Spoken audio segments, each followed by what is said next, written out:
Good morning. Today is Friday, March 21st, 2025, and we are here for an outstanding Riverside County Water Task Force Speaker Series program. But you're not here to listen to me. So I'm going to turn it over to Jason Yulee, who is our Water Task Force Vice Chair, to take away with the program. Jason.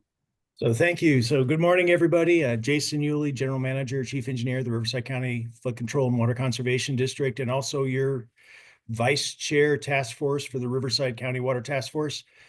Just as a reminder, this task force was formed originally at the request of Supervisor Ashley to really facilitate a dialogue between public and private entities to address current and future water issues across the county, not just within our agencies. And so Western Municipal Water District, Eastern Municipal Water District, and WRCOG stepped up to form the task force. And really the goal is one to facilitate that communication. And then the second goal is really to host this quarterly speaker series, which provides the task force members with an opportunity to receive the latest information on important issues and trends in water and be able to ask questions and hear from each other about what each of us is doing to try to get in front of issues that are important to us. And so today's topic is going to be drought, flooding, fire, and what's next. And then if you want to go ahead and go to the next slide, Michael. But before we get started, I want to talk a little bit about housekeeping. First, we're going to take questions at the end of our speakers. And so please hold your questions until the end and then use the Zoom chat feature to enter your questions. And then we have staff who are going to be reading those questions, and then they'll forward them up to me, and then I'll ask our panelists on your behalf. So make sure you enter all your questions through that Zoom chat feature. And then also, if you're having technical issues, send a private chat to Melissa Bustamante or shoot her an email at outreach@wmwd.com or a text to that phone number. And then she can help you with whatever technical issues you're having. And then this event is being recorded and the presentation will be available on the Water Task Force website following the event. And so, just let's do a little bit more framing for today's topic. So let's go ahead and next slide. So we've got a really great panel for you today. This is a panel on emergency management, though, and then we do have a bit of this is emergency management in real time. And so we've got three speakers to talk to you about this topic. First, we've got Dan Bates, who's the Assistant Director over at EMWD, and he's going to talk about the structure and coordination of emergency response in Riverside County. And then we have Karen Espinoza with CAL FIRE, and Karen is going to talk to us about effective communication during emergency management, but she is actually responding to an emergency real time as we speak. And so we're going to, instead of having her speak second, we're going to have her speak third, and she's going to try to join remotely from a location that she's currently working an issue for CAL FIRE. So we're hoping to have Karen, but it's going to be a bit touch and go. And then our third speaker is Stephen Baird. And Stephen's going to give us some real world experience from the Los Virgenes Municipal Water District on what's been happening in Los Angeles County. And so that's going to be great. And then again, at the end, facilitated question and answer, and then we'll have some closing remarks. And so let's go ahead and move on to the next slide. And so we're talking today about floods, fires, and what's next. And so I just wanted to go back to 2022 to kind of frame this issue, because if you remember in 2022, we were in the driest period in 1,200 years. It was an epic drought. And we were worried about whether we were going to get allocations from the State Water Project. Things were looking very sketchy. But how do you end an epic drought? Next slide. With epic floods. And so in 2023, the winter of 22-23, we went from epic drought to record snowfall in the San Bernardino Mountains. We had Tropical Storm Hillary. We had Tropical Storm Kay. We had epic monsoons in the desert that took out the 10 freeway. Just about every weather phenomenon you could think of happened in the winter of 22-23. And unfortunately, what we're seeing is these drier dries and wetter wets.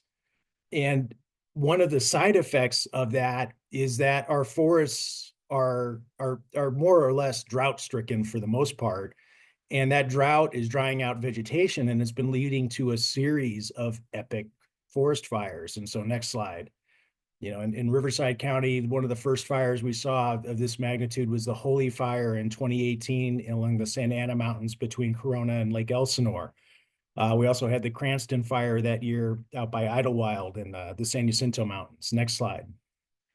2 years later, we had the Apple and El Dorado Fire in the San Bernardino Mountains up above Beaumont and Oak Glen. 2 years after that, next slide, we had the Fairview Fire, which happened on September 5th in 2022. And this fire, a lot of people don't know this, but this fire was very, very dangerous. There was a lot of concerns about winds driving this fire into southwest Riverside County. And if the fire department was actually looking at having to evacuate over 100,000 people as a result of this fire. And really one of the only reasons that didn't happen is that Tropical Storm K dropped a bunch of tropical moisture and thunderstorms on this fire and helped the fire department put it out before it could spread southwest into wine country. Next slide. And then in 2024 in Riverside County, we had the airport fire, which started in Orange County and then burned over the ridge of the Santa Ana Mountains and destroyed several homes in the El Carrizo community. But there was also the airport and the bridge fire in San Bernardino County, which burned, I think, another 90,000 acres, so about 110,000 acres in total between those three fires, all burning at the same time in late summer. And then, of course, in 2025, next slide,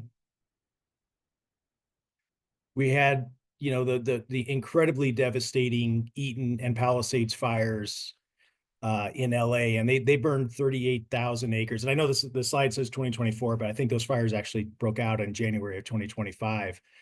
But something close to 20,000 structures and destroyed, and over I think over 20 fatalities. And then for us, lots of questions about water systems and water pressure and water supply. And so so there's some of us have been affected by almost all of these events that I've talked about. Others have only been affected by a few, but we're all seeing these things happen more often, affecting our agencies in one way or another. And so that was really the impetus of today's panel. And so, we want to talk about how do we prepare for these events? How do we communicate effectively during these events? And then how do we find about lessons learned from other agencies that have been on the front lines of these events? And then how do we do things differently to help build resilience for the future so that we can minimize the impacts of these events? And I just want to close by showing one more, a quick video talking about how we're doing things differently. And basically several of the water districts in this area, Rupa Community Services District, as well as the San Gorgonio Pass Water Agency, have been working with CAL FIRE to identify sites for what they call helitanks. And now our agency, the Flood Control District, is also working with the water districts and CAL FIRE to help fund these. And really, these are a series of tanks that sit along the mountain front, which help the helicopter fleets, CAL FIRE's helicopter fleet, to be able to quickly refill their bladders so that they can put fires down before they grow into these 20, 30,000 acre events. And so JCSD put a really nice little video together to talk about these helihydrant projects. And I thought it was worth showing as part of this morning. And so, Michael, if you can go ahead and start that video.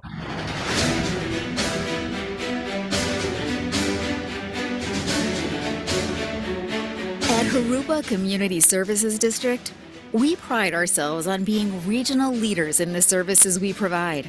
Every day, JCSD provides essential services for our community, and our commitment to innovation and community safety is stronger than ever through JCSD's Helihydrant Project, designed to bolster our community's fire response and public safety.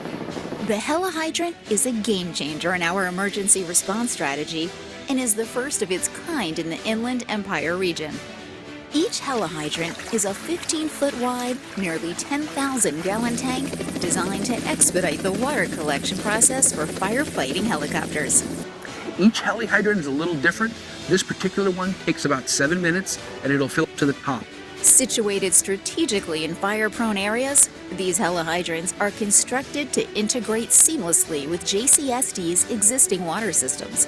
When a fire breaks out, the JCSD helihydrant quickly fills when activated by an approaching firefighting helicopter, providing a valuable water source that saves critical time in the battle against fire. When a fire emergency erupts, firefighters can rely on JCSD's helihydrant to be ready for action. And it allows for us to get water on the fire's edge as quickly as we can. In the summer of 2024, we celebrated a major milestone with the inauguration of the first JCSD helihydrant in service, located in Jurupa Valley's Country Village neighborhood, helping firefighting efforts in the area. We initiated a discussion with CAL FIRE and said, hey, can we look at doing a project like this over in JCSD area? Through forward thinking and long-term planning, the JCSD helihydrant project will install a total of 4 helihydrants across JCSD's service area in Eastvale and Jurupa Valley, ensuring robust coverage and protection for our region.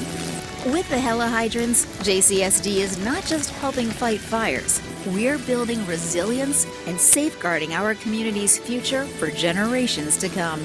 To learn more about our innovative projects, programs, and community initiatives, visit jcsd.us.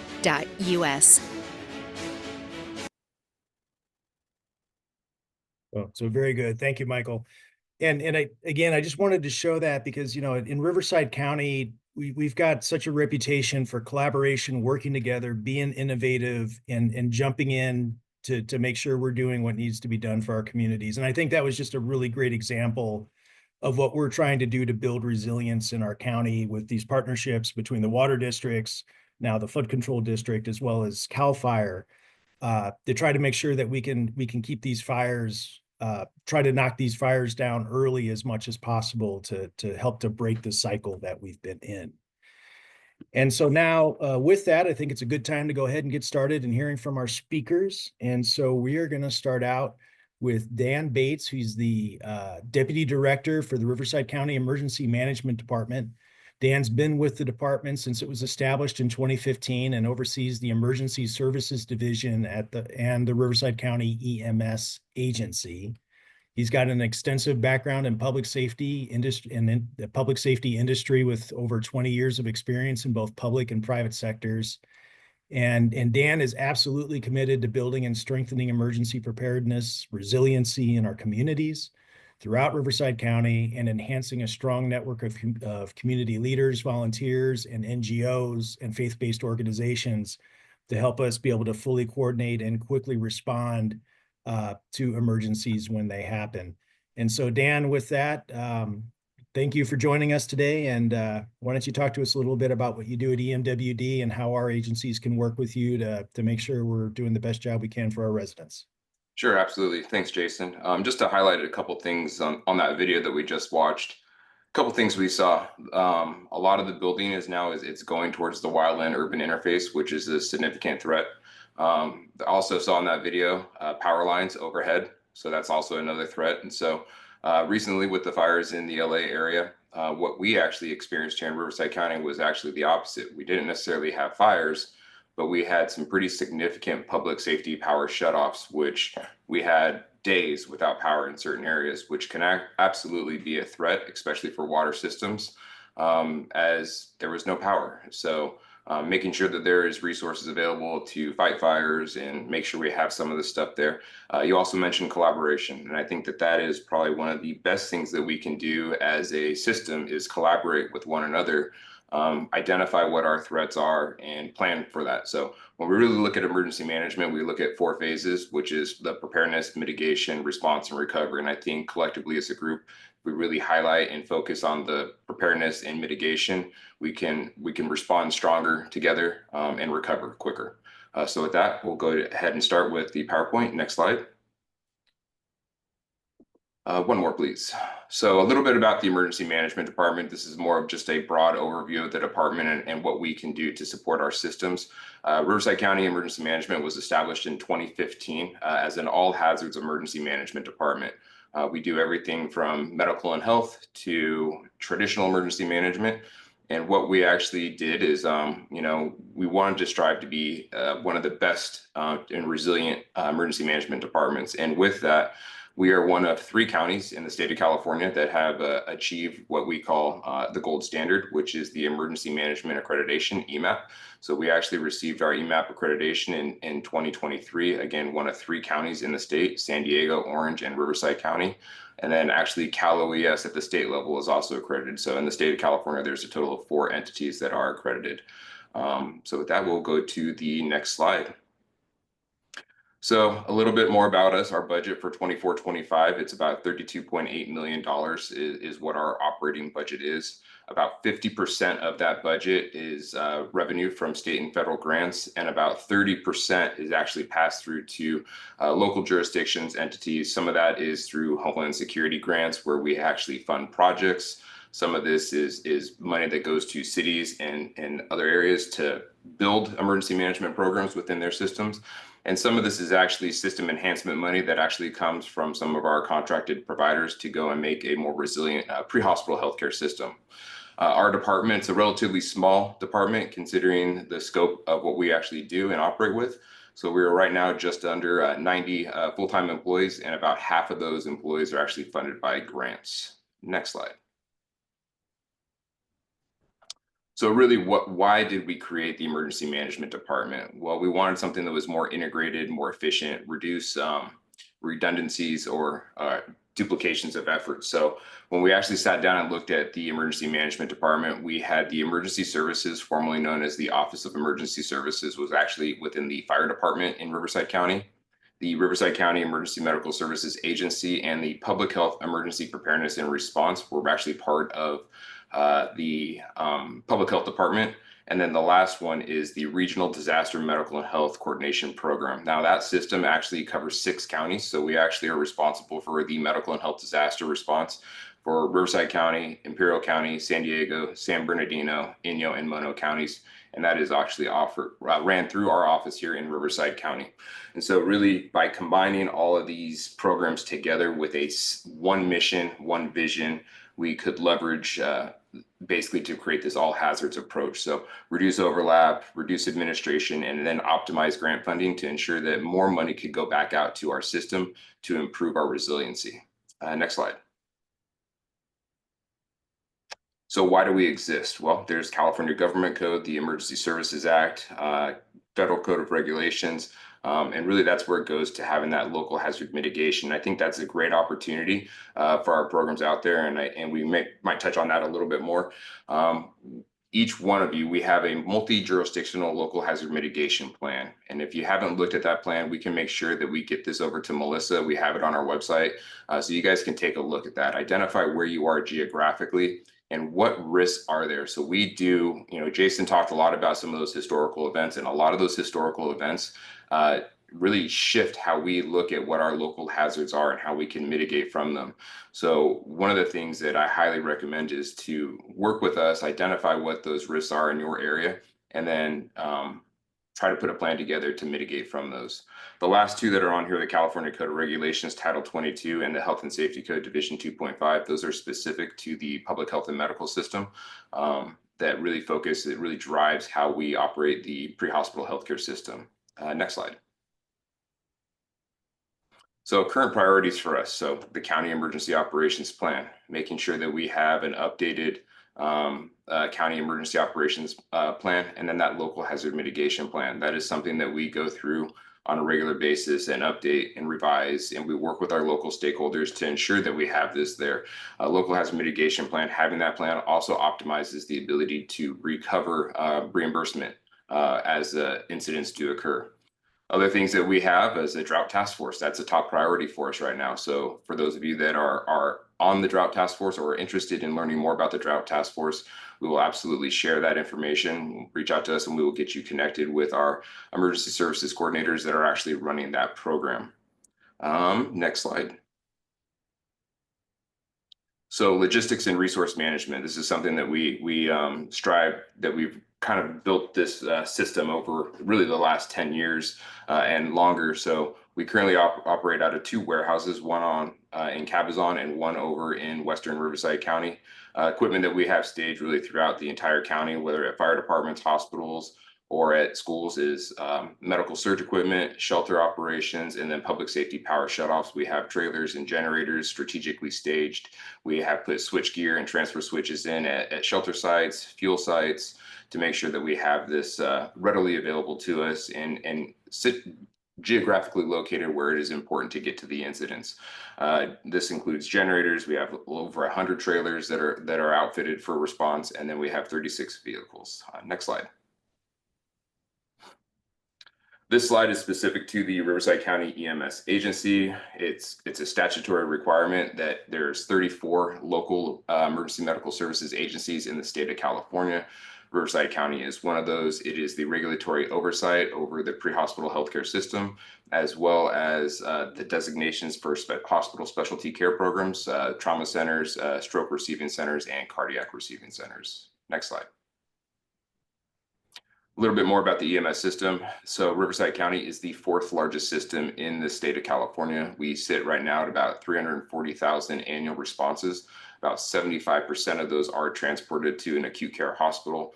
And we are looking at volume increases of about 4 to 5% every single year. Why this is important: as disasters do occur, the healthcare system does not stop either. So the 911 system, while we may be responding to a fire, a flood, there still is the pre-hospital healthcare system that is there.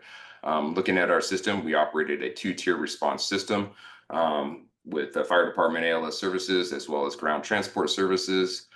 We have 17 acute care hospitals in Riverside County, 6 trauma centers. One of those is a pediatric receiving center, 6 STEMI centers, which are our cardiac receiving centers, and now 13 stroke centers. Kind of unique about Riverside County is we are actually going to go live here on July 1st with some new innovative programs, one of which is called nurse navigation and telemedicine. And what that is right now we are starting to do tiered response, where you may not get a fire engine on every single call. You may only get an ambulance to a call. And we do this through what's called emergency medical dispatch, where we are triaging calls as they come into the system and sending the most appropriate resource to those calls. Nurse navigation is actually going to be a way that through the dispatch center, you may not get any response from fire or an ambulance. You may actually go to a nurse hotline where they will actually have a ride share pick you up and take you to an urgent care, or schedule an appointment with your primary doctor and get you there. So it's kind of a unique system to where we could build a more resilient and economically viable pre-hospital healthcare system. Next slide. The other thing that the EMS agency does is they are the custodian of records, and they do all criminal background oversight for emergency medical technicians in Riverside County. We do EMS investigations and continuous quality improvement for criminal, clinical, and operational oversight. Next slide. Our emergency services division, we have partnership agreements with cities, as well as some of our tribal partners. We also have identified emergency services coordinators for each of the Board of Supervisors districts. And this is where you could really partner. And I would like to, if you guys are not involved or connected with those emergency service coordinators, I would like to make sure that you guys are connected with those, so you can identify and get engaged with us, participate in our stakeholder meetings, and that will really assist with the preparedness for the water districts and municipalities, as these incidents, we don't know when they're going to occur. And so we want to make sure that everybody is prepared for a response when these do occur. Next slide. We also offer several different programs that we have 24/7 coverage, 365 a year. We have on the emergency services side, we have an on-call program. We have a duty officer and a duty chief on 24 hours a day. We also have a medical and health program that is also on call with a duty officer and duty chief. The alert and warning on-call program is something that's very unique, and I know communications is something that we will be talking about here today as well. But this is where we have the ability to send meaningful and actionable information to the public in real time through a public alert and warning system, where we can send text messages to cell phones. We can send it through radio. We can send it over broadcast media on TV. So this is just one of those programs that it's really important to us. And then we also have the logistics on call program, which gives us the ability to mobilize resources, move generators, and get things positioned when incidents do occur. Next slide. And how do we do this when incidents get bigger and bigger? Well, we have an emergency operations center. We actually have two in Riverside County, one on the western, which is what you see right here, and we have one on the East County. This is a centralized location where you have situational awareness, and Jason is very familiar with this center. He's been there with a lot of our flooding events and rainstorms that we have seen here, and that really gives us the ability to bring stakeholders together, whether that's fire, law enforcement, the National Weather Service has a seat in our building too, as well as Jason with flood. So it really gives us the ability to collect information in real time and share it accurately and also improves our ability to recover and collect reimbursement from incidents. Next slide. One of the things, if you guys have not gone to our website, we'll make sure that I have the link I'll get to Melissa for our local hazard mitigation plan. But also, if you haven't registered for Alert Rivco, please do so. This is where you will be getting that information. The other thing that we are doing is we are actually bringing out for our stakeholders. So we are expanding our alert and warning program to city partnerships. So if cities are interested in having the ability to send out alerts, please reach out. We want to make sure that everybody has the ability to make those real-time notifications to the public that is meaningful and actionable. Next slide. And that concludes my presentation. Very good. Thank you, Dan. And so if you have questions for Dan, go ahead and start filling those in on the chat line. And then after we finish with our presentations, we'll come back to the questions and start asking those. And so we're now going to move on to our second speaker, who is Stephen Baird. Stephen Baird's a communications and water professional dedicated to impacting the community he serves and lives in through positive, inclusive, and accessible communications. And of course, Stephen works for the Los Virgenes Municipal Water District in LA. And also Stephen's job, he's creatively driven with a background in photography and graphical design. Stephen leverages emerging technology platforms and tactics to tell the unique story of his agency, the Los Virgenes Municipal Water District. And today he's going to talk to us about some of the lessons he's learned in LA dealing with the recent fires. And with that, Stephen, go ahead and turn it over to you. Well, good morning, everybody. I want to start by definitely saying thank you for spending some time and allowing me to tell our story and share our experiences with you. A couple things I want to cover today and talk about. I'm going to give some context about our agency and kind of where we exist in California, as well as talk about our experiences in 2018 with the Woolsey fire, as well as recently 2025 with the Palisades fire. Some of the things that I think universally apply to almost every incident like this is,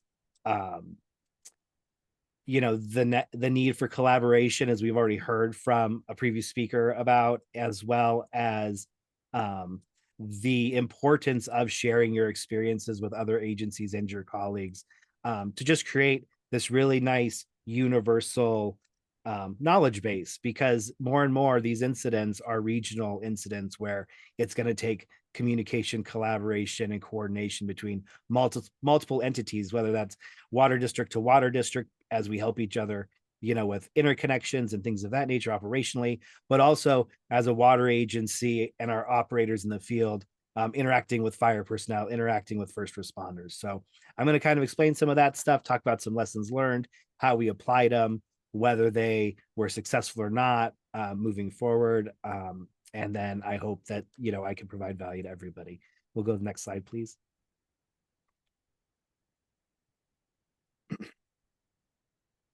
So a little bit about Las Virgenes Municipal Water District. Are a small full-service water district in the far northwest county of Los Angeles.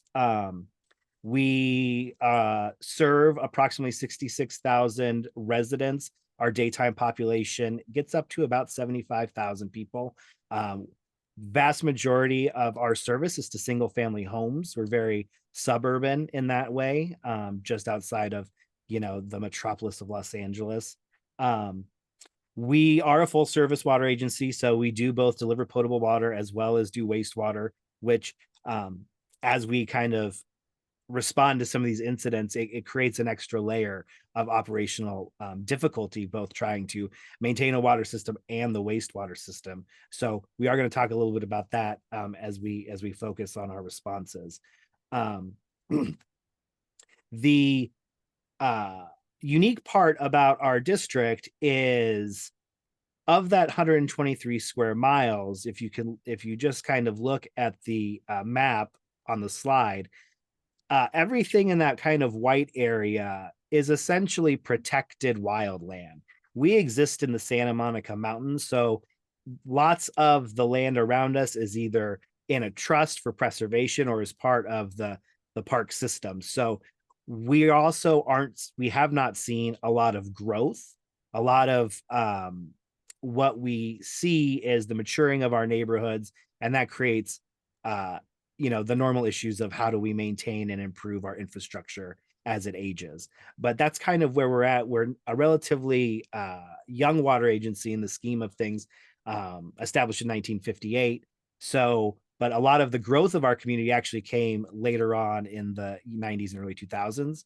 So we do still have a relatively modern system as far as some of the materials used and best practices used as we were building out in the 90s. If we want to go ahead to the next slide, please.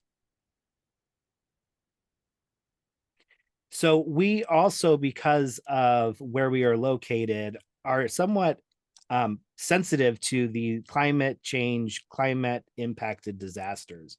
Part of the beauty of the Santa Monica Mountains aesthetically creates a difficult water management proposition because we have no local groundwater. The geology is such that it doesn't hold large quantities of it, and the water that is in there has a lot of manganese, as well as just other secondary contaminants that make it costly to try to utilize for a municipal source. And one of the reasons we were established in 1958 was because the residents who were living here, their wells would go dry by the middle of the day, and they wanted the security that Metropolitan offered. So we created the water district, we joined Metropolitan, and then in the 1970s, when the State Water Project was completed, that has become our sole source of drinking water. So as not only are we impacted by our local climate, which is dry and creates issues as far as when we talk about fuels and how wildfires spread, but also our actual water supply is dependent on snowpack and drought 400 miles away. And so what we saw, especially both before the Woolsey fire as well as recently with the Palisades, is local drought conditions to spread the fires, but also following periods of dry weather throughout the state. So just creates new challenges for us as we try to both manage water supply, diversify water supply, as well as improve our preparedness for incidents and disasters like these. And so next slide, please. So November 2018, specifically, it was November 8th at about 2:20 in the afternoon. Edison reported a power outage, and that basically sparked a fire. At the time, the fire was not in our service area, and it wasn't all that close. But we were having a fairly serious Santa Ana wind event, sustained gusts of 50 to 60 miles an hour through the canyons, pushing from the east to the west toward the Pacific Ocean. And the fire just kept being fanned by these flames and moving. And so we opened our EOC at about 4:30 p.m. that day. Just the way that the winds were moving, and it was already starting to impact some neighboring communities, we wanted to be prepared. So that fire then proceeded to move into our service area overnight. Early that morning, it jumped the 101 freeway and continued to move through our service area and our communities toward the ocean.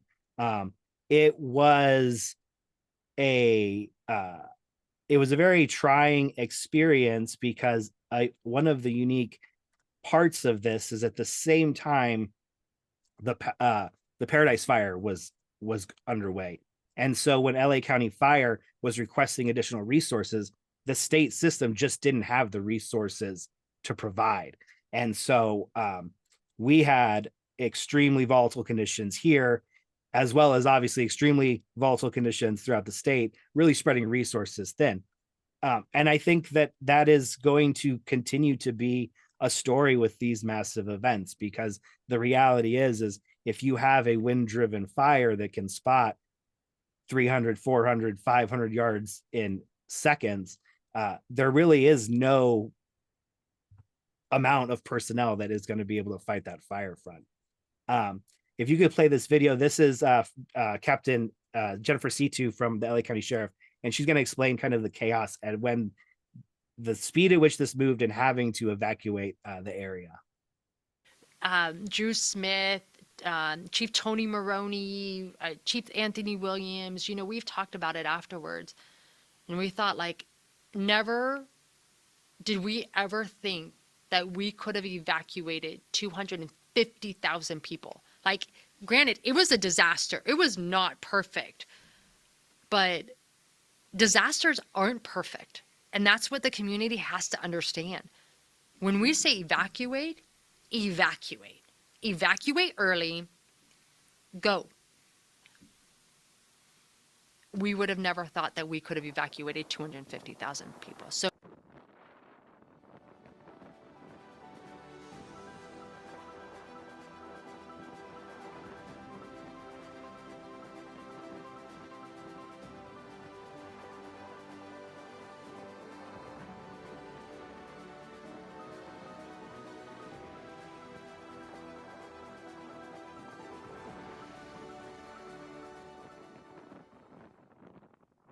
okay, it's warrior time right now. We have a fire to fight.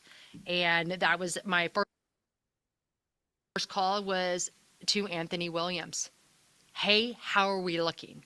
And I remember he's like, it's in Ventura right now. We're monitoring. We have Drew Smith, our fire expert. And so we were just monitoring. We were getting everything together.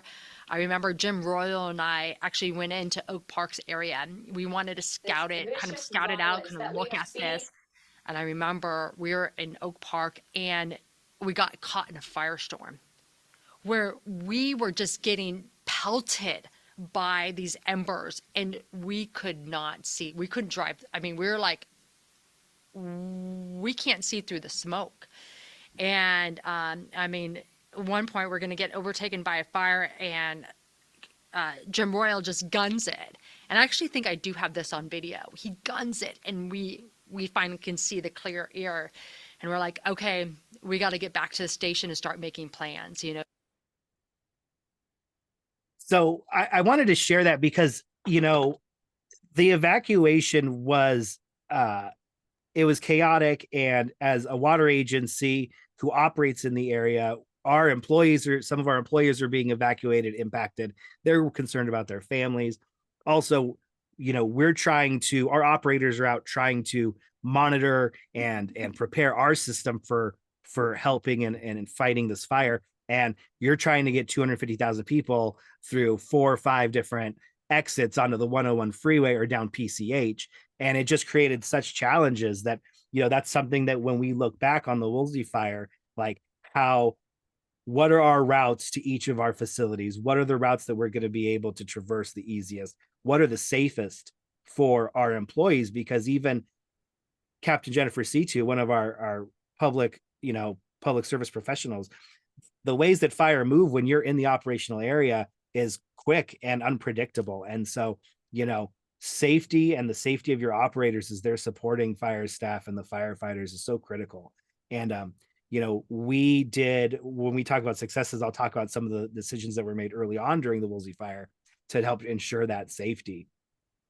The other, when I talked about kind of the dual levels of being a full service provider, so in these pictures, the top left is a helicopter taking water from our recycled water reservoir. So we need to continue to produce recycled water. That's a critical filling station for fire personnel when they're fighting fires in our area. So that's one wrinkle. The picture below that is our chemical room for our treatment plant for our reservoir. So now we have to account that if we lose service from Metropolitan, how are we going to be able to effectively treat and ensure public safety from our reservoir with our treatment plant? The bottom picture with the firefighters, that is our compost building, and basically timing being everything, right? 2 days before the fire broke out, we had a huge delivery of amendment that we used to make compost. So that pile was just a pile of literal wood chips. And so just with the wind and with the sparks, that went up and it damaged that building. And then the top right picture, that is our headquarters building. And it's an interesting, and this goes back to the lessons learned about planning and how you're going to move about your district in these incidents. We weren't under an evacuation order because the line for the evacuation order was literally the street that the district was on. So we were still staffed. Our EOC was still on site and staffed. And as the fire moved so quickly, we did have the instance where we required the fire personnel to come in and tactically attack this fire to preserve our headquarters. They were really specifically worried about a few chemical tanks off the back of our auto shop. But even that, it was just the reality of how unpredictable these things are, and also understanding that as we make decisions as agencies, we do want to rely on the best information from the fire personnel and the first responders and evacuation orders. But we kind of also have to be looking a little bit over the horizon. And how are we going to, as this incident progresses in unpredictable ways, how are we going to be able to continue service? And I think that's definitely something that we learned. And when I talk about our response to the Palisades fire, I think was top of mind for our leadership. Next slide, please.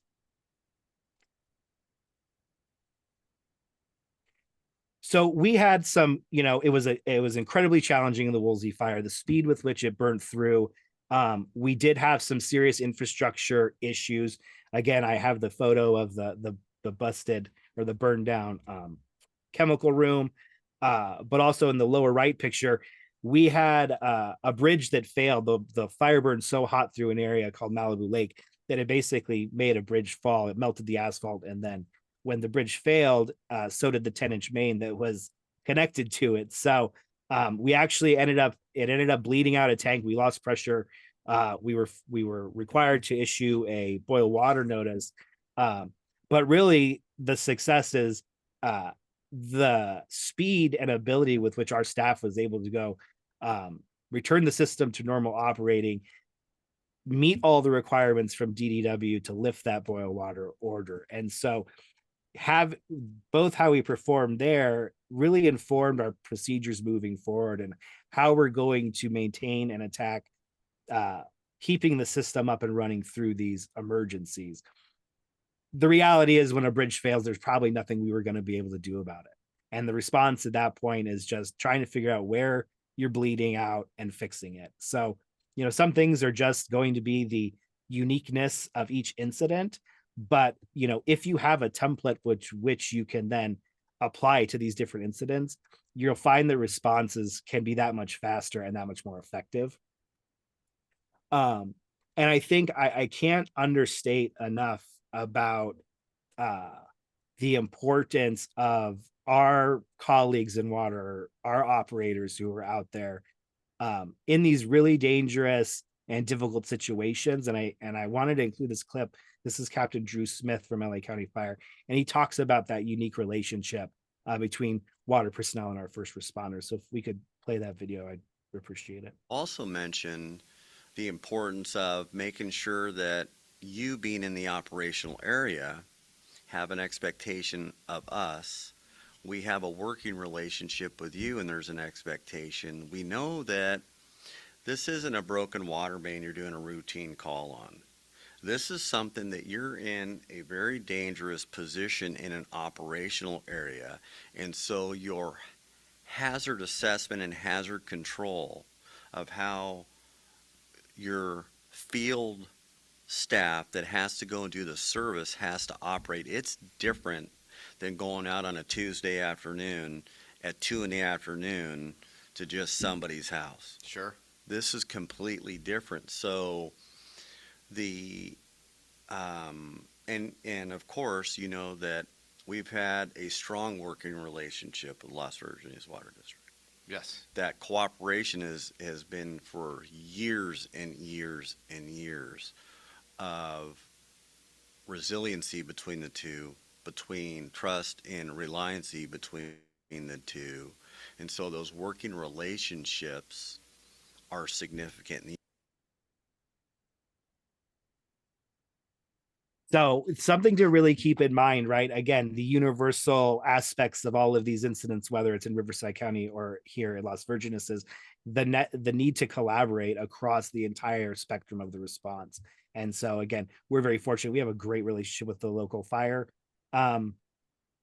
personnel. So, but it is important because of that reality that our employees, our colleagues are putting themselves in danger to help respond to these incidents. And we sent out our real quickly. We everybody went out in pairs. We utilized a radio system, and we had no incidents in the response to Woolsey Fire for any of our employees. Everybody was safe, and that we used all the PPE required. As you can see in the center folder, he's got a full respirator mask on. The welder's obviously using all of his safety equipment. So it is important to remember, even though we are in an emergency, all the standard safety protocols need to apply. The worst thing you can do is think you need to fix something so quickly that then your employees put themselves in danger or you have injuries. So just something I always mention to keep in mind. Next slide, please. And what I like to call EBIs, even better ifs. Yes, we had a successful response. How could it have been better? What are the lessons we can learn? What are the changes we can make to respond better the next time? So the number one thing that we dealt with was electricity. Once all the power goes out, you can't pump to your tanks. And so you're trying to figure out ways to fix that. So here's a picture. We were able to get some grant funding. We've put, we've put stationary emergency generators at critical pump stations throughout the district. And we've also purchased a number of portable generators. The portable generators are definitely a resource, but you have to keep filling them with gas, and that becomes an operational something you need to account for. The other thing that is really important is, protecting our facilities to make sure that they can operate through the course of this incident. I had 2 photos of the chemical room at our Westlake filtration plant. What happened, as you can see in this top picture, one of my most hated trees, the Italian cypress, basically became like Roman candles, and then that's what lit the building on fire. So we're actually just finishing up. We got grant funding for a project headed up by our resource conservation department, where you can see the bottom. We've completely fire hardened around that building, and we've also done measures around our HQ. Obviously, you saw how close the fire got at Woolsey, as well as our other facilities, because we have to maintain our service. We have to continue to get water to our residents, and we have to continue to remove the wastewater for public safety. So keeping those running was definitely something that became a priority, and every way we could do that, including fire hardening, has been looked at. Additionally, we wanted to be able to communicate better. So we went through a competitive bid process, and we have utilizing a mass notification system called Everbridge. It's good because both it helps us reach customers as well as our employees. So communication is probably all, whenever you do hot washes of events, there's always places where communications can be improved. And this was definitely one of them. So that was one of the lessons learned. Next slide, please.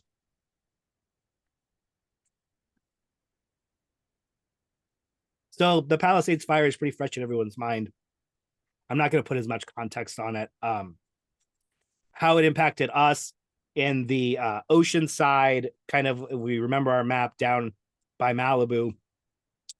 We lost 108 structures. They were all kind of in this high up in the hills area of the Santa Monica Mountains, just on the western side of the Palisades. Obviously, it was devastating for the whole area. You can see some of the impacts of our service area. The response was similar, except for us, it didn't move as quickly into our service area. And I think it was unique because there was a very much hurry up and wait sense. It's like, we're ready, EOC is open, like, but it hadn't actually impacted our service area, other than there was some mandatory evacuations of our residents.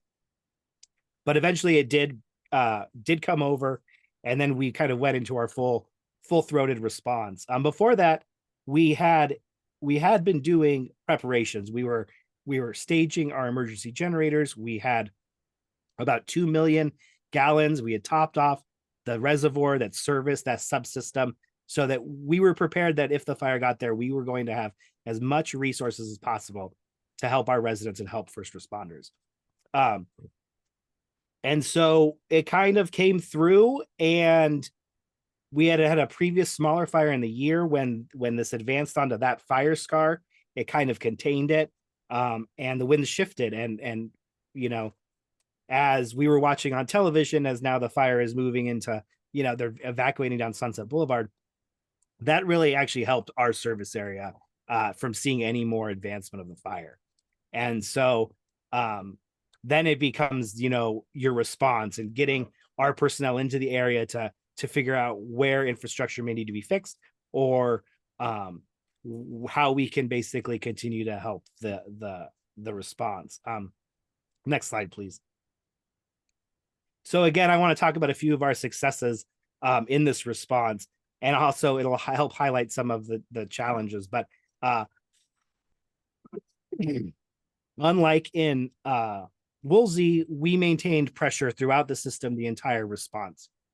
We never had our tank go dry, and we were never forced to issue a boil water notice. And that has to do 100% with just the lessons learned and having that preparation in place, topping that tank off, having the knowledge that our operators gain from Woolsey on best ways to what I would say kind of stop the bleeding of your system. One of the most difficult things, and probably came to light more but doesn't get talked about enough, is when you lose a structure, you're often left with an open connection, right? As the structure goes away, the pipe that's coming out of the ground becomes basically a wide open, in this case, most in our service area are going to be about 3/4 or 1 inch pipes. And so you just lose a lot of water that way, in addition to the demand that fire personnel are putting on the system, whether they're using hydrants or the hella hydrants, or all of those tools that we offer fire personnel. It's all a tax on the system, but really when you get 100 so structures that are all kind of bleeding out this way, it becomes critical to get personnel in there and get those shut off. And so that was really a huge focus for us once we were given the okay by fire personnel to be able to advance into the area. And because of that quick work and our personnel being so efficient, we were able to maintain that pressure in the tank. And it also is the success of this is there was a lot of cross-agency collaboration. We have a small interconnection with District 29, who serves the Malibu area just outside of the Palisades. And as they were losing structures, it was also becoming a drain on our tank through that interconnection. And so we were able to coordinate with their incident command to basically have this coordinated response, hit these burnt out properties, stop this bleeding, and help everybody maintain pressure. And again, it's like the universality of these incidents is the need that you have to be able to collaborate, because they are becoming so much bigger than any one agency can really handle. Again, no incidents of any employees being injured. We use the same tactics, keeping people in pairs, utilizing our radio system, and just really maintaining safety of our employees at forefront. And also, you have to kind of, sometimes you got to make sure you communicate that to your operators. They want to help. They're out there to do their job. And sometimes you have to remind them, like I said earlier, hey, make sure you have your mask on, make sure you're going through all the safety protocols necessary. Next slide, please. There were some new challenges, and I do want to talk about these. We live in a drastically altered communications environment than 2018. Whether I do digital communications, we can talk at length about how the changes in the algorithm make it less effective because we're no longer seeing things chronologically. So as a disaster relief, people are getting confused because they're seeing something that is no longer relevant as it comes through their feed. That becomes difficult. The amount of people, I think, in the Palisades incident that were weighing in with no knowledge, no operational knowledge, really just creating communications nightmares. And it's not just the misinformation, but it becomes harder for us to get information out because it's being lost in this scroll and all of this content. So what we did as a partner agency, we basically, our PIO, Mike McNutt, our general manager, David Peterson, they utilized our media relationships, our contacts, to try to get out and provide context about how water agencies support wildfire responses, what the nature, how are water systems, municipal water systems built, what can they be expected to handle, what can't they be expected to handle. Because now at this point, our colleagues at LADWP are trying to respond to this incident. They're trying to communicate with residents about do not drink or boil orders and all of these things. And they're getting caught in this muck about people asking them, well, why were the hydrants dry? And so we were able to step in as experts and with my PIO and our general manager and provide that context. And we got a lot of traction. We got Governor Gavin Newsom used a quote from my PIO in one of their responses.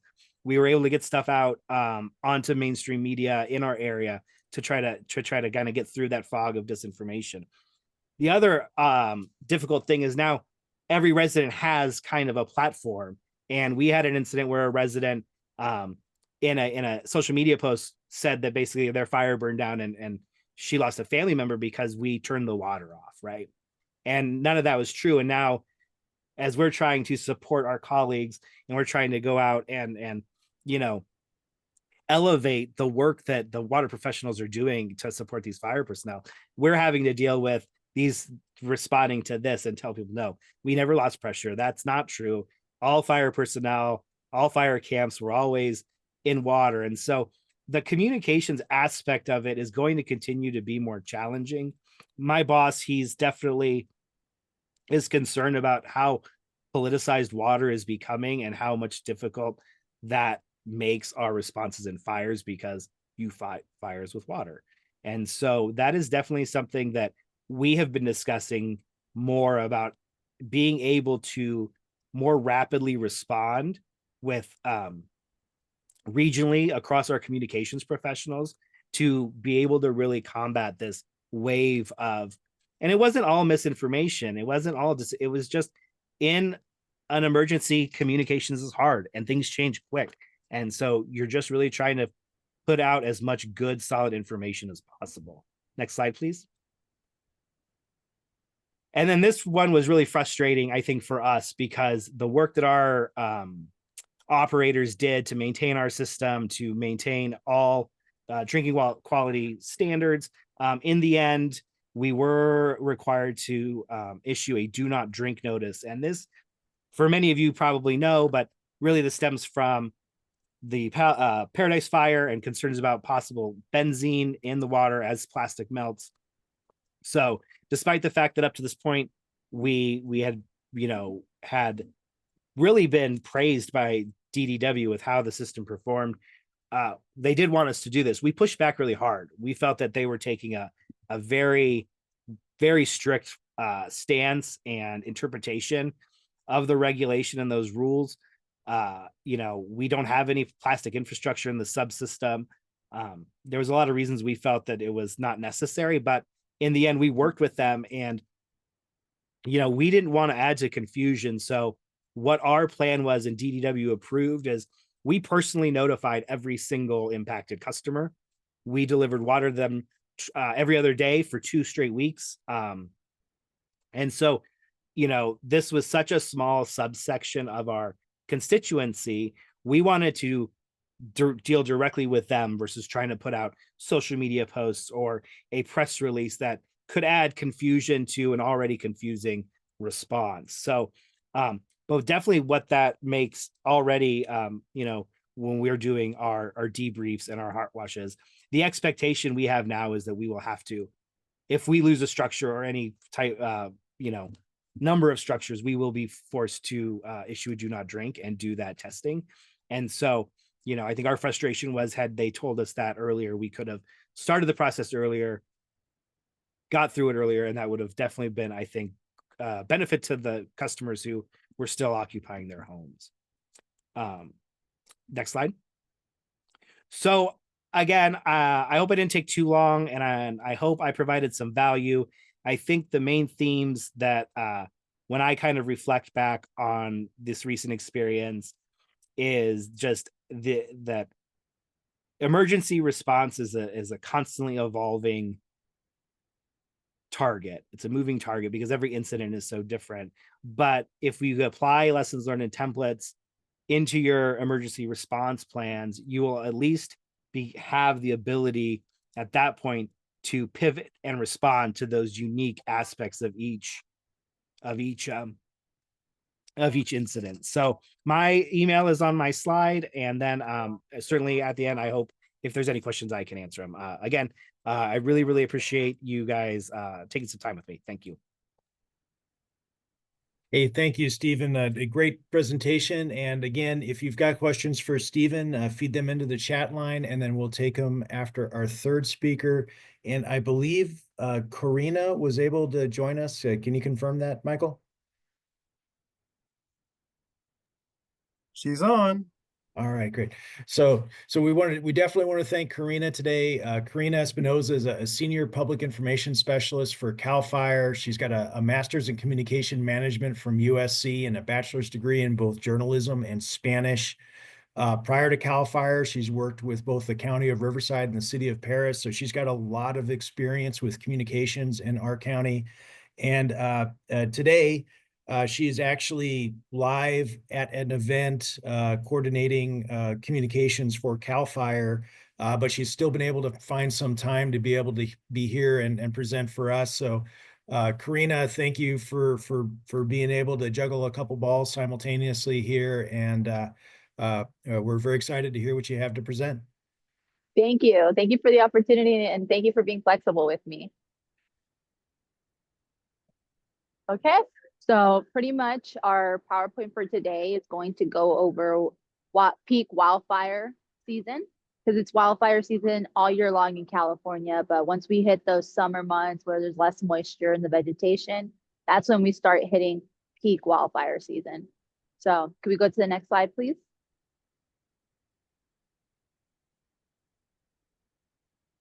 So fire preparedness. So we want to start that conversation now, right? It's not a matter of if, but when. Let's not talk about fire preparedness once emergencies are already in effect, once a tragedy has already happened. Let's talk about fire preparedness before anything happens.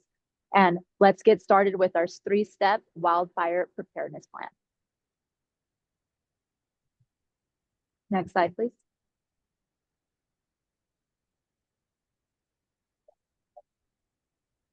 So these are just some facts on wildfires and how they start, and just encouraging people to clean up their properties. And when they're working outside, don't work during hot times of the day. Don't use heavy machinery around dry vegetation when it's really hot outside. Careful with your chains while you're driving, or if you see someone who's dragging their chains, call law enforcement, or if you're able to get their attention.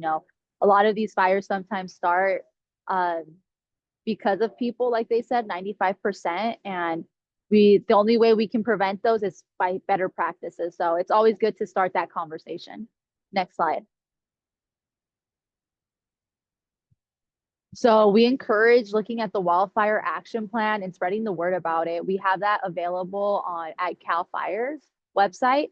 And it's a pretty much we have printable PDFs at our headquarters. So if you guys ever need anything like that, we'd be happy to share some of those hard copies.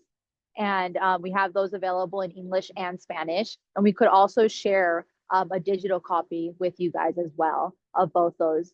And pretty much this talks about getting ready, get set and go. So preparing before something happens, right? Getting your backpack ready, getting all those contacts ready, having an emergency family plan. Where are we going to meet if something happens? Where are we going to go? So that's really important. Start that conversation early so you know whenever tragedy happens, whenever an emergency happens. Because sometimes in the heat of the moment, it's really hard to think clearly and to act. But if you already have that plan set in place, it's way easier. And get set. Where are some of the are you on emergency alerts? So Rivco Ready, that's our alert system. Pretty much through text notification, you're able to sign up for alerts by registering your address, and that's at Rivco Ready. And we're also starting to move into Genesis Zone Haven. It's pretty much Genesis Protect Zone Haven. That's like a new software of emergency evacuations. And instead of letting people know north of, south of, east of, west of, which will still be giving to the public, we're encouraging the community to know exactly where their zone is. So, for example, where we are right now, I'm not sure right now because I don't have the map in front of me, but it could be HMT 1108.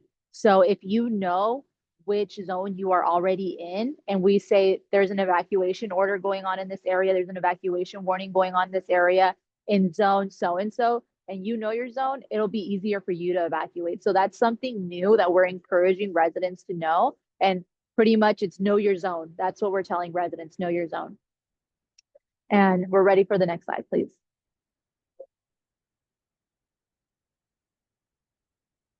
Okay, so we talked about getting ready. So that wildfire action plan, creating one with your family. You can also go to the CAL FIRE website, and they also have a guide where you can actually submit some of the details of your home, and they'll help you make a plan. Also, that emergency supply kit, right? Does it have your proper documentation that you'll need, passports? If someone needs glasses in your family, do you have another pair? If someone needs special medication, is there a set of medication aside or an area where someone can get to it? If someone has special needs, who's assigned to assist that person in an emergency? Who do we call at that time? If someone's a senior, how do we evacuate this person? Who are we going to contact? Who do we know to reach to evacuate my parents if something happens and I'm at work and I'm not at home? So creating a family communication plan, that's also very crucial. Next, please. Next. Thank you.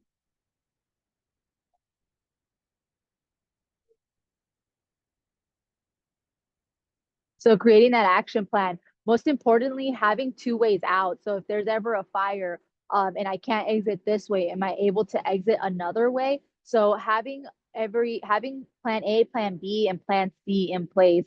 And it's really helpful if you actually draw out a diagram of your home. And we also have an emergency supply kit in that action plan that'll help you designate and select those important crucial items. And also, you know what important items are for your family. So even if there's something that's not on the list, there's something you know your family member is going to need during an emergency, pack it, especially for pets too. Pets sometimes get forgotten. I'm not sure exactly if pets are mentioned in this version, but that's another thing too. Do you guys have a little bit of dog food, cat food? How are you going to transport this pet if an evacuation happens as well?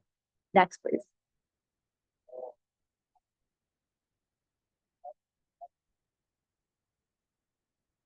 So go. So how are we going to leave? Are we turning off your gas, turning off your water if there's an emergency, depending on what it is?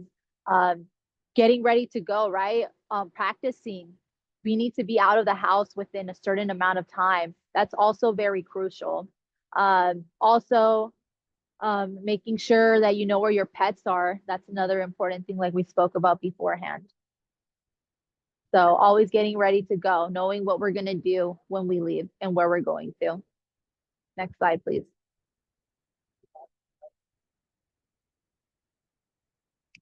So when to evacuate.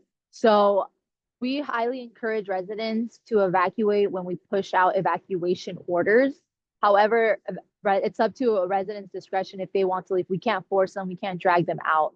But we really want to encourage residents to leave when we push out those orders. Even if they don't feel like they're in imminent danger, it's still really important because we just don't want something to happen, especially if it could be um, if it can be avoided beforehand. So we really encourage people to push, if it's an evacuation order, please leave.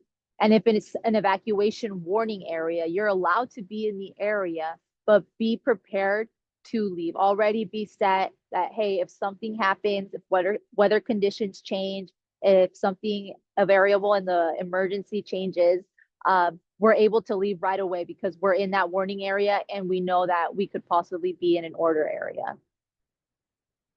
And we also have the website right there, rivcoready.org, where you can sign up for those alerts. So you can sign up for those text notifications, which is part of Rivco Ready alerts. And then you can also sign up on that website for Genesis Zone Haven alerts, which that actually gives you your zone identification. So little pockets in your community, they each have a zone identification. Like I said before, it's usually 3 letters and 4 numbers. So that's really important. And I encourage you to talk to your colleagues about it, talk to your clients, whoever you interact with, especially if now that we're going towards peak wildfire season. It's good to start that conversation everywhere, right? We all want to be prepared. Next slide, please.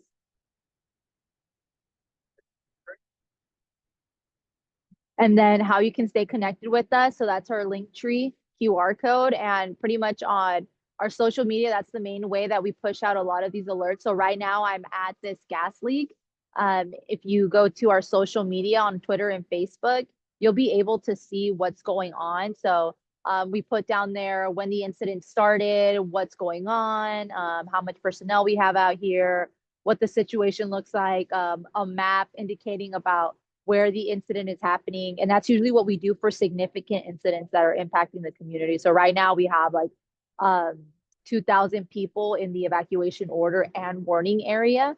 So this is a way that we're able to communicate with them easily because everybody has social media that, hey, we have an evacuation order downgrading to a warning. Hey, we still have these orders in place. So social media is a really big thing for us, especially when we're communicating on these incidents when they happen so randomly.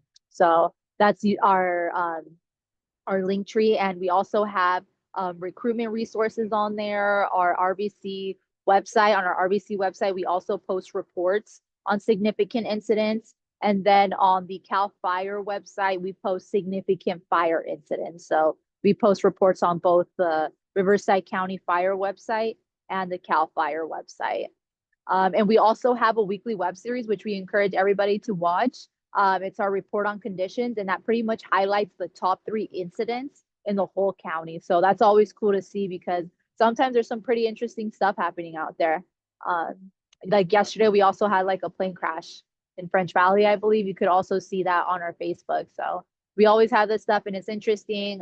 It gets a lot of people to support us. They see the mission, they see what we're doing out in the field, and it also sparks some people to start a career with us. So social media and all those channels are a really vital tool for us, especially not just in communicating wildfire emergencies and regular emergencies, but also in communicating what's going on in our department.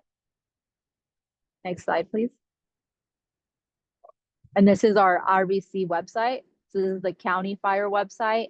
And then if you go to the incidents tab on the webpage, you'll be able to access those reports on significant incidents. So that would be fire and anything just that would garner media attention that people would want to know. Next slide, please. And we're also actually just started an education portal on the RBC website as well. And that also has it's called our Firewise Den because of Captain Cal.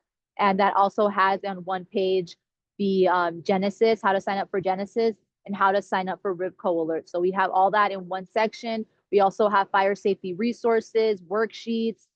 We're doing a lot. We're trying to push out our education and grow a lot on that. So we're really happy that we're able to push out the education part on our RBC website as well. And here we have the QR links for our Instagram, Facebook, and Twitter individually if you guys would like to scan them. And next slide, please. Or I think that's it. Yeah, so that's it for me. If you guys have any questions, I'll try to answer them. Thank you for listening. Thank you, Karina. That was a great presentation. And then again, if you have questions for Karina, please insert them into the chat box. And then Karina, how much time do you have to give us? I assume you're on a fairly tight schedule, but Yeah, I still have a little bit of downtime right now. okay, that sounds good. All right, I think maybe I want to focus on a question for Karina and Dan, and that's, during an emergency, how does EMD help coordinate messaging across multiple agencies? And then Karina, I think that the spin on it for you is, a lot of times CAL FIRE is, fire department firefighters are generally deemed the most trustworthy messengers in communities, more so than any other government agency. People just inherently trust firefighters. And so how do you also help coordinate with other entities that may be simultaneously responding to a fire to help carry their message, or can you do that? And so maybe I'll ask Dan to talk about the process in general, and then Karina to follow up with, how you see CAL FIRE fitting in that process as well. Sure. Thanks, Jason. Great question. I think from our position within the emergency management department, and I think Karina kind of highlighted how we do a lot of the public alert and warning. It's a collaborative approach, and really we look to the subject matter expert. So if it's a fire-based incident, we look to fire as the subject matter expert to generate what that message might be. If it's a law enforcement, if it's an evacuation order, we really take law enforcement into perspective as the agency lead for that. But for right now, Karina's on a gas leak incident, so it's a unified command structure where we really take the information collectively from all stakeholders that have a stake in this to ensure that the public is receiving relevant information that is meaningful and actionable and that is not conflicting. And so one of the things we want to ensure is that no messaging is conflicting with one another, and that individuals have the right information to get ready, get set, and go, if that is the position they're put into. We take that information into consideration, and obviously we generate there's several different types, right? So we have wireless emergency alerts, which go to cell phones, which we use. It's all done through broadcast, and we get that information out. And Genesis Protect is an incredible resource. If you haven't also, download Genesis Protect, because one of the things that you're gonna also find is we will put on there where the shelter sites are going to be. So if we're doing an evacuation order, it's going to highlight where that evacuation shelter might be, care and reception. It'll also tell you information about the incident specifically. And one of the things that we want to try to do is minimize impacts on 911 dispatch centers. And that's one of the big things with Genesis Protect, is we can actually give out a lot of this information. And so one of the things that we really try to do is make sure that all public messaging has all the information that's out there, because if we leave a specific piece of information out, it's going to generate a higher time on task for 911 dispatchers, because they're going to be receiving quite a bit more calls. And so really from us, it's really collaborating with the stakeholders to ensure that we have that structured message. And so also with Alert Rivco, take a look at the link that's on the Rivco Ready website, because there's 7 other jurisdictions within Riverside County that it won't be Alert Rivco that you're going to be receiving the message from. So like City of Temecula has their own alert and warning platform. So take a look and make sure where you're at that you're actually signed up for those alerts. One of the other pieces on there that is really good is it's not just the 911 wireless emergency alerts. Register for those alerts. You can put your home address, you can put your work address. And one of the things that's important on that aspect is I may be at my office in Riverside, but I may have an elderly parent or someone with mobility issues living at my home in Temecula. And so I would still receive that alert that is meaningful to me where I'm at, because I may need to leave my office or find a way to get my loved one out of the house. So just a little bit of information on that, and I will turn it back over to Jason and Karina for further. Yeah, and Dan, I think part of what I was looking at too is if we're in a fire situation and I'm a water district manager or PIO, and I'm trying to get some information out about, hey, our system is down here, or boil water, or, are those tools that you're talking about, can the water districts utilize those tools to distribute information? And you have a PIO group that helps coordinate this sort of messaging, right? Can you speak to that a little bit?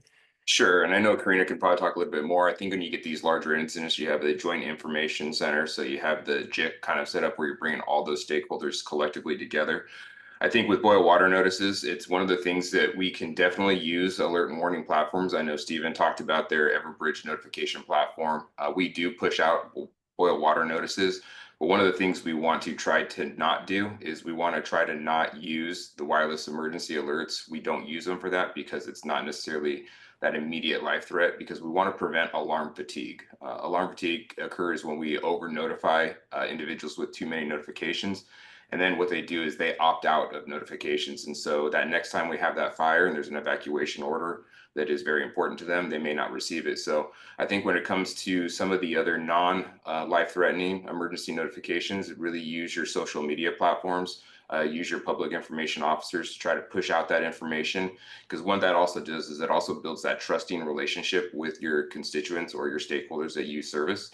So really use your PIOs, use other mechanisms. And then obviously, if you do have an opt-in system, which is not necessarily tied to, you can use those. So I know Stephen mentioned that as a water district, they have Everbridge.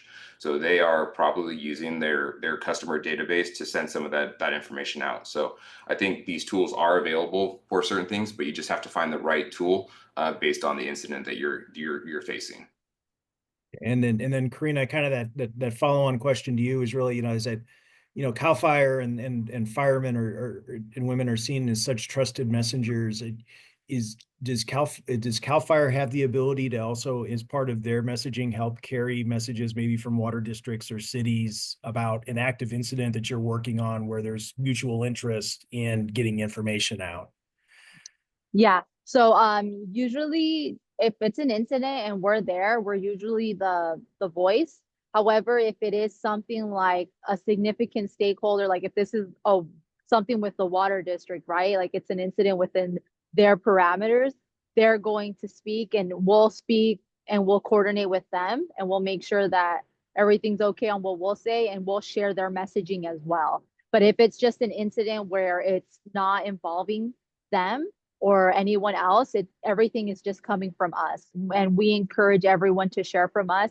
Even when we're working with other agencies, and we're in unified command, we're the ordering point, we really encourage everyone to share our messaging. That way it's not several different people sharing all this info and then everyone's like, where do I go to? So we always encourage everyone to follow us and share our posts, and we try to share other agencies' posts as well. Thank you.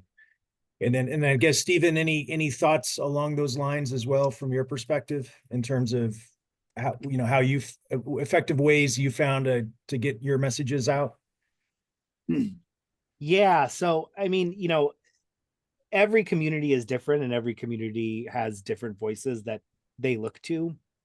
But I definitely, the importance of being familiar and having a representative at the JIC is incredibly important. We had our operations supervisor who he basically was a key link in our feedback loop. He's getting information about what is going on with the fire, and he's able to provide them information on what's going on with our system. And that is key, right? And I think that's really the most important thing. As a water agency, definitely let the incident command try to get them to understand what your operational reality is, because they will help you. When we were concerned about the fire cresting over to our wastewater treatment plant, we told them, and lo and behold, the planes came, right? Because they understand the importance of the work we do. So, communication, collaboration, coordination is top of mind. And the JIC, I thank you for mentioning that. I was remiss in not, but it's so important. That sounds good. And then we have a question. Dan, does CERT fall under EMD? So there's several municipalities that offer CERT training. A lot of our grant funds actually go to purchase and fund a lot of these CERT programs. We do have it. I actually sent Melissa the link for CERT training. So she can get that out. So if you're interested in it, if it's a municipality that may do the CERT training themselves, or if you're interested in us providing that training, we can absolutely get that scheduled for you. Is there a centralized, or is there a centralized database of people who have been CERT trained that people can go to look to if, and then secondly, is there a call out process if people need to activate CERT, to get the people that are available and So we trained? do keep a database of all those that are trained in CERT. There is a process. A lot of communities have some response teams themselves, DRTs, disaster response teams within communities. Some communities are more active in that, and they have a process identified for that. Similarly, volunteer organizations active in disaster. It's actually a volunteer group that we actually, so that's another thing that we do keep. So one of the things is, we can't do this alone. And when we talk about collaborating, incorporating volunteer organizations is something that is really incredible. So we actually have internally, we've structured a on-call process for our volunteer organizations active in disasters. So we have somebody on call every single week for VOAD. And we actually have about approximately 50 affiliate members. So things like Team Rubicon, Salvation Army, there's other non-governmental organizations and faith-based organizations that we partner with that are included that can assist with debris removal. They can assist with heavy equipment.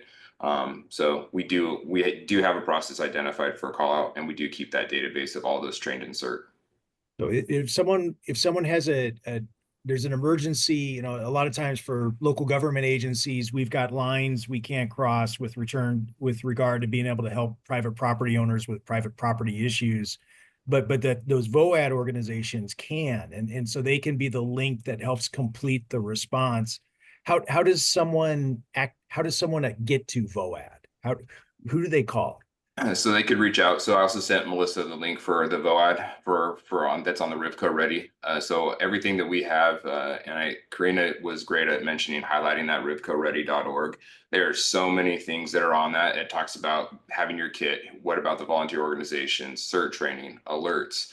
So it's kind of like, if you look at what we focus on, is we try to partner and reshare certain information. So you can go to that website and get a lot of that information. It talks about what are the requirements. So if you're an organization that wants to participate in VOAD, it tells you exactly what you need to have and who you can contact to become one of the affiliate members that we work with. And to put it in perspective, I was actually at a property owner's address yesterday with the property owner. He was his house burned down, and so really trying to focus on what those organizations are. One of the things I will highlight that Riverside County is working on, it's Rivco One, which is really about integrative services within the county. What we're trying to do is there's no wrong door. And so identifying mechanisms and links to county services that might participate. So this individual was a veteran, so tying them in with veteran services, Office of Aging, there's different resources that are available, even some things to try to expedite the rebuild process to recover from disasters. So take away some of those barriers for permits and some time constraints. And so really trying to work with the communities to ensure they have the appropriate resources. So yes. Sounds good. Thank you. And then, okay. And so, but in general, if someone's trying to get access to the VOAD, they would reach out to EMD, and they just the general number that you had provided earlier in your presentation for the duty officer. Is that the proper way to get to it? Yeah, duty officer is always the best point of contact for our office. So we'll make sure that information is in the chat. I'll make sure to get that to you, Melissa. Sounds Okay. great. Thank you. And then there was another question that came in, and it says, is there any coordination with emergency services and workforce development opportunities, and specifically in regard to fuel modification or water efficiency efforts? So great question, Jason. I think we're going to take that back because I don't necessarily know if we've ever looked at it from fuel mitigations in the past. So I think that is something we can definitely take a look at. I will say workforce development post-pandemic, we've also dealt with a lot of staffing challenges across the board. And so really focusing on those public safety pathway programs in high schools and colleges is something that's really important to us. So I think those are opportunities to leverage those. And I think if there's an opportunity to really look at how we can figure that out with fuel modification, fuel reduction, water efficiency, I think those are opportunities that we would we would like to participate in and learn more about, and how we can ensure that those resources are available. Okay, very good.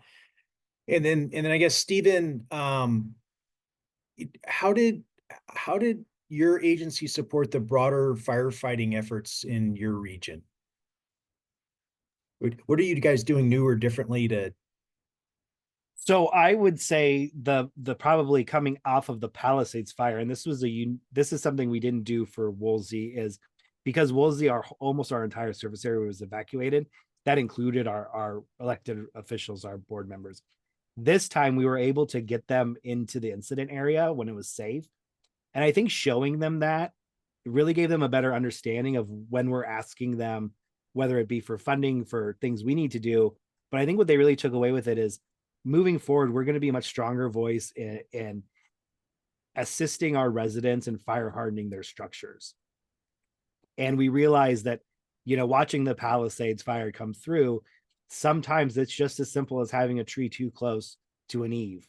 And now here we are, you lost your house. So, using the work we're doing in our reservoir as educational and demonstration opportunity, we're really pushing for that. We host educational seminars. There's an excellent author and professor, Douglas Kent, who has come and spoken to our residents about the importance of fire hardening, as well as the tips and tactics to save your house, So that's definitely part of it. And then, I think really I work in communication, so it's what I know the best. We are definitely working on strengthening our partnerships so that, when we're not necessarily being impacted with the flames themselves, we can still be help. And not inside your typical, requests for aid, formal ones, but we can get out there and we can help provide context, provide content for news agencies, for the media, to help dispel the misinformation around fire response in general. But really, definitely, I think that the board is very, very focused on where we can promote fire hardening throughout our community as a water district. Okay.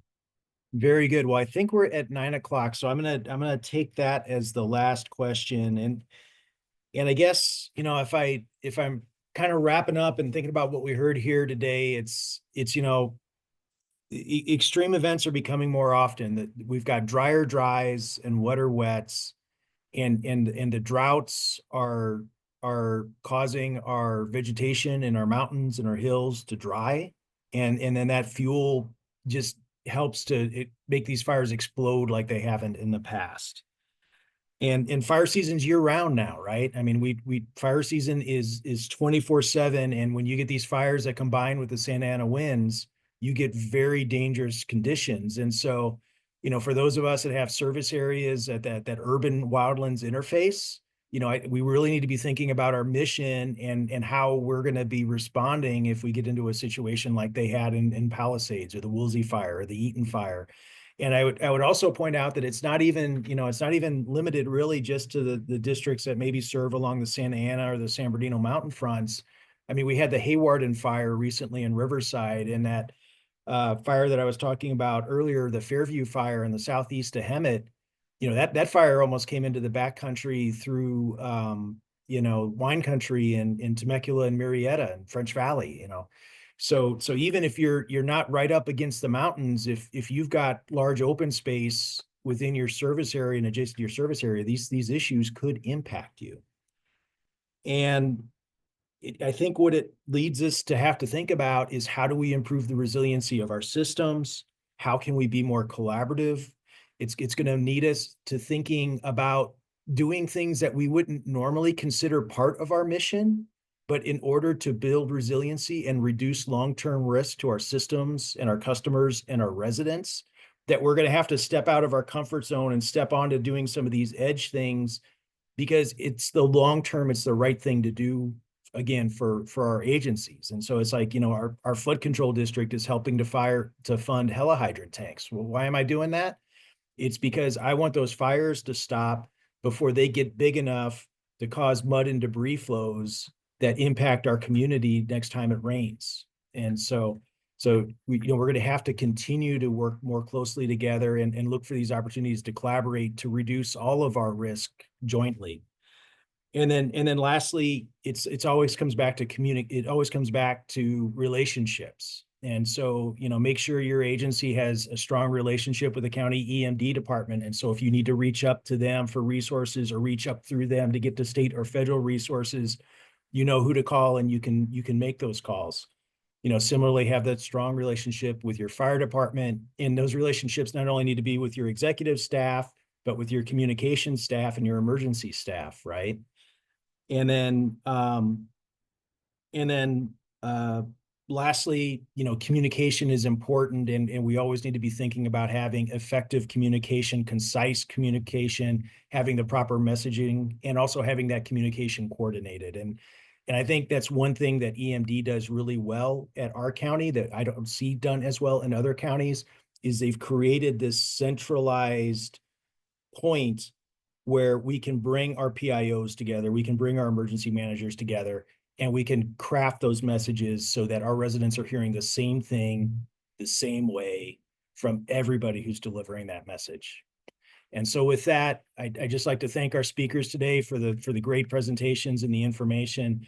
Stephen, thanks for coming up and sharing your perspective in LA. Karina, thank you for joining in remotely. I know that was a challenge. We really, really appreciate it. And Dan, also thanks you for all the work that you're doing with EMD and for your team's work as well.